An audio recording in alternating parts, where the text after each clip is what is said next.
According to the National Center for Drug Abuse, over 165 million Americans ages 12 and up are currently abusing drugs or alcohol.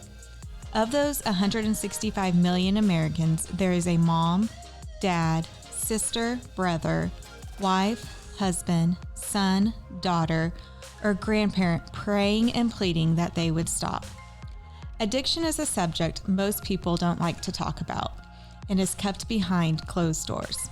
But the Finding Hope podcast will bring light to the subject and give families that are living in shame, guilt, hopelessness, fear, worry, and anger tools and education to find strength, peace, happiness, joy, and hope. Hello, I'm Amy LaRue, Finding Hope Coordinator for Hope is Alive Ministries and your host for this Finding Hope podcast. At Hope is Alive, our mission is to radically change the lives of drug addicts, alcoholics, and those who love them. We do this through our intentional next level sober living homes and faith-based support groups for the loved ones of addicts called Finding Hope. Thank you for joining us. Just a reminder, our Finding Hope retreats have hit the road this year, and we only have one more retreat available for you to attend in Florida, October 24th through the 26th. You can learn more and register at fhretreat.com. We also have our upcoming Hope After Loss retreat in Tulsa, Oklahoma, October 3rd through the 5th. This retreat is for anyone who has lost a loved one to the impact of addiction. During the retreat, you will find rest, community, and hope as you hear from amazing keynote speakers, connect with others, and share. You can sign up and learn more at halretreat.com. But today we have Darcie back with us. How are you, Darcie? I'm doing good. We just had a busy weekend. We did. What happened this last weekend? This last weekend was our Run for Hope events, and it was a wonderful weekend. 3 locations and virtual. It was incredible. It was. The weather was great. Yes. I was a little worried it was going to rain. Yes. But it held off. It was amazing. It wasn't too hot. No. Perfect. Like I've heard, if you're a runner, it's the perfect weather. Well, we did that just for them. I know. But let's just we're going to start off talking a little bit about that, and then we'll get into our topic. Okay. Because it was an amazing, impactful event. Yes. So Run for Hope, like you said, we had 3 locations, Oklahoma City, Oklahoma, Tulsa, Oklahoma, and Weatherford, Oklahoma, and virtually. Yes. And we hit record numbers. I know. It was amazing. Our goal was to have 1,200 people, and there for a while we're like, oh, are we going to make it? Yeah. But after everything, we had close to 1,500 participants. That is amazing. You know, coming out and running for hope, running to honor and remember those we have lost. Yes. And just celebrating sobriety and recovery as well. And so one thing I love about this race is our loved ones, we give them buttons. So if you honored a loved one, we give them a button to wear, and they wear it proudly. And I love that because they're wearing it because they know that their loved one, their child, their brother, their sister, their cousin, their mom, their dad is so much more than this disease, right? And so they wear it. And I would see people wearing it I've never met, and I would just go up to them and say, tell me about your loved one. What's their name? And just starting that conversation about that. And here in Oklahoma City, you know, it was just so cool seeing everyone come together and sharing and talking. And, you know, our DJ did a great job keeping us and watching people going through that finish line, but watching people stop at those signs. Yeah. You know, we have runners that run the race for their time. Yes. And then they go back and walk it. Yes. Just to see those lives. And we honored 135 loved ones. So if that was your loved one, thank you. Thank you for giving us the opportunity to honor them and remember them at this event. Yes. What are some highlights from Tulsa? So I think we had the largest in-person group. It's Zach's Pack. Wow. Yes, that team. Yes, the team. Shelly's team. Yes, matching hats. And just seeing, they didn't all run together or walk together, but just seeing them with their hats and knowing which team they're a part of is just so really cool. And then just seeing all of the, I don't get to see everybody at the race, you know, or see the pictures that they're taking or what they're doing to remember, but seeing the social media posts from the Tulsa event, I mean, all of them, but because I was in Tulsa, but just seeing the impact that it had on social media. And of course, then a highlight personally for me is my youngest 3 kids Isaiah was a baby when my mom passed away, but my youngest 3 are with me, and just seeing my 18-year-old just run for his Nana that he never met. And that was just, it's so touching to see. Like, he never met her, but he honors her every year. And this was the first time in a couple of years that he actually ran, and he got 3rd place. Yay! I didn't realize that. No, there may have only been 3. I don't know. I'm just kidding. But yeah, awesome. he ran and he got 3rd place in his category. And so it was just a really awesome event, honoring so many, but then on a personal note too, just the impact that it continues to make on my kids and my family. And you're talking about everyone posting pictures and the smiles and just the words that they were posting about. One that I saw from Weatherford, and it kind of shook me, when I opened it and saw it. It was this dad, and he had on the Run for Hope shirt, and he was running, and he had his child's picture running with the picture above his head. I'm doing this for you, buddy. This race is for you. Yes. We're not going to forget you. And it was just, when I saw that, I literally stopped and my eyes teared up, all yours are doing right now, right? It's just that this is why we do what we do. You know, there's a lot that goes into this, and that's what I kept telling our team, right? The teams that come, we ran out of medals because it was record numbers. We ran out of shirts, record numbers. But more importantly, yes, that's fun and that's great, but remembering what we do, why we're doing this. And everything, all the money that comes back goes back to Finding Hope and Hope After Loss, to fund these free support groups, to fund this podcast we're doing, right? We don't have sponsors for the podcast like many podcasts do. Right. This race funds these free support groups for families that love someone that struggles with substances or that have lost. Yes. It also helps with these retreats that we mentioned at the beginning of the podcast. And I want to say again about our Hope After Loss Hope After Loss retreat that's coming up just in a few weeks. And we're really, hopefully podcast will go out before then. Yeah. And because we want you there. Yes. You know, I talked to a couple, anytime I saw somebody, I mentioned the retreat, and you know, and they're like, I want this, and then some are scared because they don't want to cry the whole weekend. Right. And, you know, someone at one of our retreats said, you got to hug a cactus. Yes. And so that's what I just keep thinking. It's even if you cry, it'll be okay. Yes. It's a safe place to do that. Yes. But we have some amazing keynote speakers coming. One's flying in from Georgia. Some are driving in, and just some amazing things we have planned for this retreat. And it wouldn't be possible without this run. Right. You know, and so thank you to all of our amazing sponsors for these teams. Zach Pack also raised the most money too this year. Shout out to them again. Yeah. And so thank you guys for being a part of this and helping fund this. And maybe you're listening I wasn't there.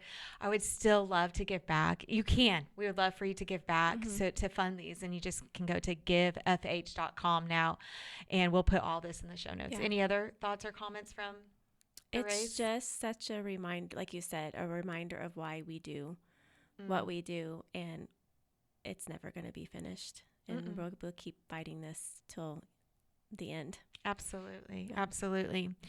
And so one thing, when you've lost somebody, or when you're in the middle of loving someone in addiction, whether it's a loss or that, one thing, it's how do I process all this, right? How do I process these thoughts that are in my head? And we've talked about different things in here, taking our thoughts captive and all that, but how do I process this? How do I get it out? You know, sometimes I'm not always in a place where I can call somebody or sit down with my counselor.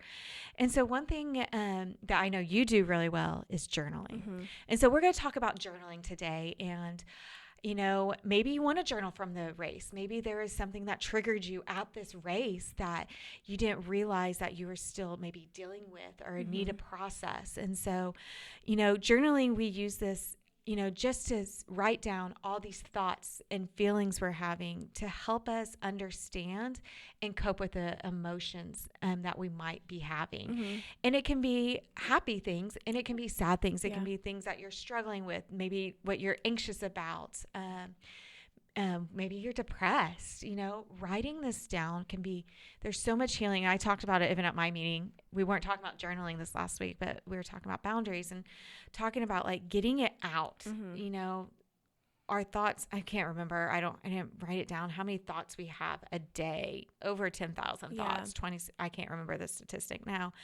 And so getting it out it's healing. So Yes. Tell us a little bit about journaling and like why you journal. I journal because I can hold all of my thoughts in and not get them out. And it's also a way for me, I communicate with the Lord a lot. So my journaling is a lot of prayers. I actually was having this conversation with my oldest daughter last night because she's just struggling with some things. And even her small group leader at Switch told her that she could journal. And it was just an opportunity. Like, you don't have to know what to say. You just write. It's getting pen to paper and just writing it all out and allowing the Lord to take all that jumbled up that you don't know how to get out verbally, but you can write it. And it's just the release that happens. I don't know the science behind it or anything like that, but just those thoughts and emotions that you get out instead of holding it in and stuffing it just helps so much. And it doesn't just have to be your prayers, the hard things, but there's so many different ways that you can journal and learn. It's like learning how to get it, like just get it out. Yeah, and as a person that's a perfectionist, journaling actually has one thing, like it has scared me because I'm such a perfectionist. I struggle sometimes with my words and with my writing. I know that's not something I do well. I do it, and so I'm always like, I can't write down the perfect words, but that's not what journaling's about. Right. Because it's not for everybody to read, right? It's not Right. for you to read. It's not for my husband to read, my kids to read. It is, like you're saying, you are journaling as a conversation with God. And it's that, like, it doesn't have to flow. No. Right. Yeah. Yes. It's just getting those words out, those thoughts out. And maybe you just need to do bullets. Like, this is my thought right now. I'm going to write it out. Here's what I'm dealing with right now. I'm going to write it out. Lord, this is what I need you to help me with, or all of that. Yeah. And I even told my oldest daughter last night, it doesn't even have to make sense. Like, it could be a sentence. It could be a word. It could be a phrase. It could be a scripture. It could even be drawing. Like, it doesn't, like, whatever you feel, just allow the Lord to guide you in it and just write it out. It, like, he knows what you're saying. It doesn't matter if it makes sense to you or, like you said, nobody else reads it. So it doesn't have to make sense at all. And something that I also talked about at my meeting is, I know we've talked about it on here a little bit about that gaslighting and that, some of the narcissistic behaviors that can come out when someone struggles with substances. And sometimes they'll tell you that's not how something was. That's not really what happened. You're crazy. This is what happened. And so sometimes it's not to throw it in their face later, but it's for your own mental health. Yes. To be like, okay, so writing it down at that moment, giving it to the Lord again, and just writing down so that later on you might be able to go back to it and realize, okay, that really happened the way I thought. Yes. And also, it also shows your growth. Yes. Through it too. Yeah. In journaling, it's thought and proven that it helps reduce stress overall. So whatever you're carrying right now, you're able to let it out and put those feelings down to help become I know, I think, do you do yours mostly at night? Yes, except on the weekends. I do it in the morning, but yeah. So it might be a set time, but it might be just where, okay, right now I need to go journal. It's taking 10 minutes out of your day. Yeah. There's times where I will just get up and go walk.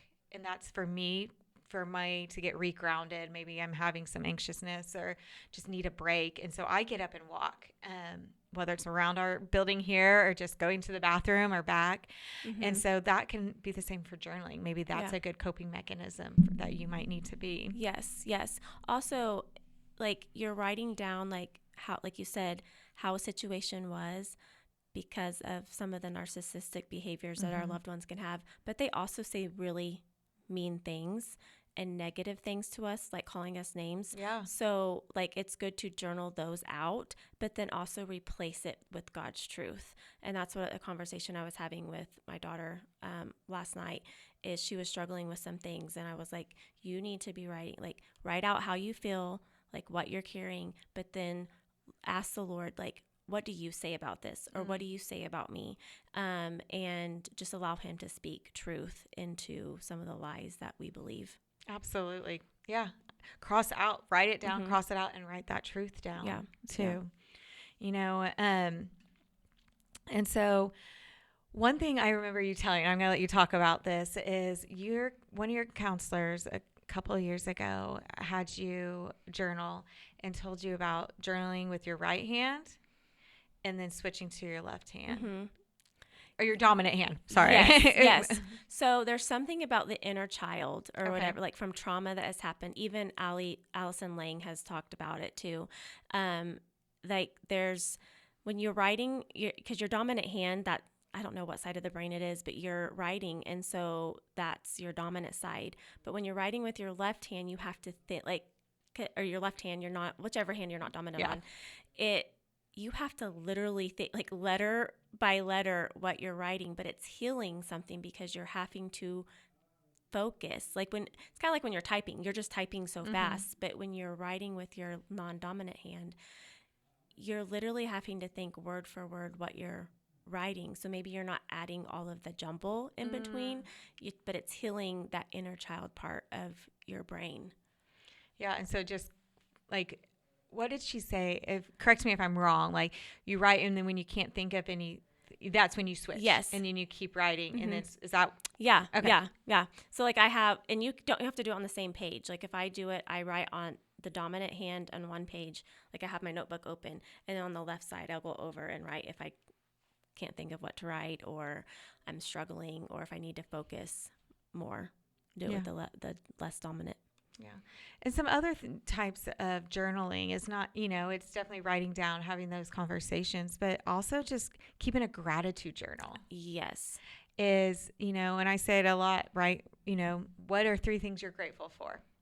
And how did you see God's blessing? And having that focus and writing down those positive things through it. And there's something that also continues to shift in our brains, rewiring our brains when we're thinking through gratitude. And when you've had that horrible day, when somebody said something horrible to you, or it's just one of those days.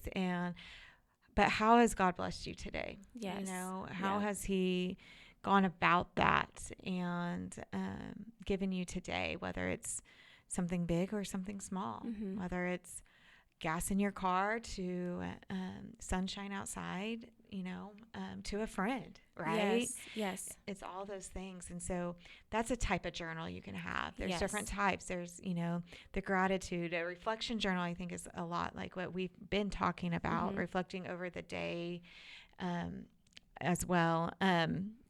Also, I've heard of goal-focused journals is writing down, we talk about SMART goals a lot, and writing down your goals and, what you're doing to achieve those and the progress, not because when you work on the progress, you can see that you're getting closer to the goal. Because sometimes you feel like I've already screwed that goal up. I can't do it. But when you slowly see the progress in that journal, that's healing and that you're accomplishing something, right? Yeah. Yeah. And there's I know journaling can be overwhelming to people. So there are these specific journals that are just for a gratitude journal. There's one that are goal driven. There are ones I know I've done a lot of Lisa Turkhurst's book. I've read a lot of her books, and they come with you can buy separately a journal to go along with the book. So you can even read and journal what you've read or what the Lord's shown you in whatever you're reading. And so I know it can be daunting and overwhelming, but there are different journals out there that you can buy to get you started. Just go on to Amazon, right? 100%. Yeah, I have a blank. Mine's just a notebook, Yeah. and I know that can freak people out, but there are different options to get you started and what you like to journal. Yeah. And one other one, when you're talking about the different types, is there's a 5-year journal. Yes. So on each page, it's literally for 5 years. You write the date. So I don't even know what today's date is, but write the date, and then you can. It's a small space, so you just have to write 1 or 2 sentences from the day. Yes. And then in a year, you'll write, and you can really go back and see the reflection and the growth, and see how God has worked through those different situations and where you were in that time, because we all have different moments and years where we're in different seasons, right? Yes. So that's always a great option. That's what I've started with, was a 5-year journal. I mean, I have to be honest and transparent. I haven't finished it, but I wish I would have, just to see the growth. Because I remember a situation that had happened, and that it felt good to write it down. And to be able to go back and see that, like, okay, yeah. And it also helped me, writing it down, realizing this is a place where I needed a boundary in my life. Like, I didn't know I needed it. That's good. But it opened my eyes to see that. Yes. Because I was able to get it out and read it, and and it might be where sometimes you do have a safe person to share it with, and maybe you don't want to, and that's okay too. Yeah. And another way I would share also to journal is, just because life has been so different in this last year, and I didn't even realize this was journaling. One of my counselors pointed it out, is video journaling. Like, is that called vlogging? Yes. Okay. Yeah. But I don't post everything that I video. But like, if I'm sitting in my car at one of my kids' extracurricular activities, and I know I'm not going to have time to sit down and journal, this is what happened. Like you said, events happen, and you want to be able to go back, and that's really what happened. I just talk about what I would normally journal about. And so that's another way too people can journal, is just by video. That's good. And I'm sure there's other apps out there that I'm sure people there is. can do. And so, if this is scary like it is to me, like, what would you tell somebody? I would just tell them, what do you think you could do today to, like, write down? Start small. Like, don't overthink it. Just take that one step. Like, is gratitude what you need to focus on? Do the gratitude journal. Do you need to focus on, like, your day? Like, what goals do you need to put in place? Do the goals journal. If videoing is the way that you do it, video it. But don't think that it has to be this big production or this big novel. If you can only write one word, one sentence, that's a start. Just start, and but just don't overthink it. Overthink it. That's I like that, Keek, because that's what I do. I even think, through the ones that you can buy, it's like, but I don't want to answer that one. That's me overthinking it again, making excuses. Yeah, and you don't have to. I don't have to. This is for me. Yes.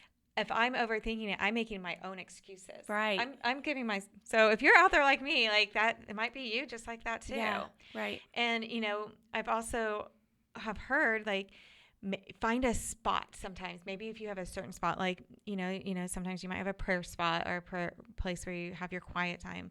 Have a journaling spot and schedule it. With you and I in the season of life that we are in with our kids, you might have to schedule it. Put it on your calendar. Oh, yeah. Let it notify you, like, hey, it's time to journal, know? And it might not be, maybe you just need to start with 1 day a week. Yeah, absolutely. And so, that's kind of going to be my challenge for them, you guys, this week is, and I'm going to take this challenge too, Darcie. So I want you to help me keep me accountable. Okay. Is scheduling a time this week, just finding a time in your busy schedule to journal. What kind of journal is that? Like you said, do you need to start maybe with a gratitude? Do you need to start with a reflection journal? Maybe you just need to start with a vlog, starting with a video. But schedule that time this week to start. Yeah, and that's to good. get it down, and not stop making excuses. That, again, I'm speaking to myself on this one. Yeah. And then I would just encourage you to continue to do that. day in, day out, and maybe find that person like I just did to keep you accountable to that. And so that's just my challenge for you today. Yeah. Like, what journal do you need to start today? And find that time this week to do it. Anything else you want to challenge them with? Just let go of the pressure of it. Yeah. Okay. That would be my challenge. That's good.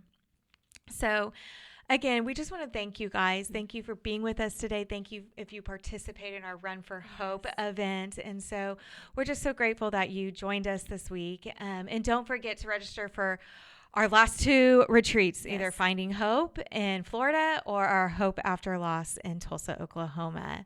And you can learn more. We'll put all of that in the show notes this week. But you can learn more about Finding Hope at FindingHope.Today. But before you go, we would love for you to give us a 5-star review, share this on social media, and subscribe to this podcast so you don't miss our next hope-filled episode. Thanks again for joining me, Amy LaRue and Miss Darcie Stephens, in this episode of Finding Hope. And remember, you are not alone. It's not your fault. There is hope.